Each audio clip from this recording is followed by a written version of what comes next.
Not that kind of gauge. More like this kind of gauge. Why? Why? Picture this. It's 1998. I'm 14 years old. My father's just died in an avalanche. Mom's mentally ill, and in many ways, I'm her caretaker. Up to my legal age of adulthood, 18, I live among maybe 15 domiciles. It's the year 2000. I'm 16 years old, and I've saved up $2,000 for my first car. Even lived out of that thing sometimes. Shout out to the Levikers and Ponders for taking me in. The 90s and 2000s didn't offer much in terms of media that I could relate to. I'd spent most of my formative years practically in the center of this, though I did find a certain kind of belonging in the punk scene. So what kind of stories about orphans was I exposed to? Well, The Secret Garden, Oliver Twist, Anne of Green Gables. The best of them was Huck Finn. All around romantic, idealized kind of stuff. Super Victorian. God, you say like it's a bad thing. So what's the problem? Take a look. Expurgation, also known as bowdlerization, is a form of censorship that involves purging anything deemed noxious or offensive from an artistic work or other type of writing or media.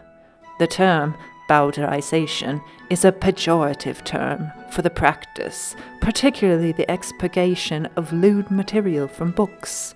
The term derives from Thomas Bowdler's 1818 edition of William Shakespeare's plays, which he reworked in ways that he felt were more suitable for women and children. He similarly edited Gibbon's Decline and Fall of the Roman Empire. A fig leaf edition is such a bowdlerized text, deriving from the practice of covering the genitals of nudes in classical and Renaissance statues and paintings with fig leaves. Alright, I did the fig leaf too. But what to do in the face of our algorithmic overlords? So, nudity is still pretty censored, but the depiction of orphans in film and other forms of narrative and scripting can now be discussed for a wider range of affect. Plenty of material on affect theory or affective post-structuralism. The criteria for the Phoinix Gauge for looking with orphans in film. First up, what defines the personhood?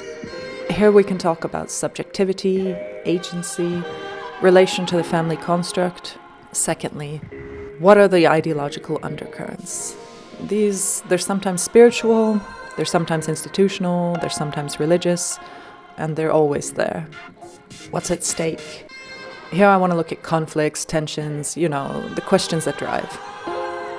Finally, how are relations of power responded to? That is, what are the relations of power being felt, being fought? So soon to come, some gauging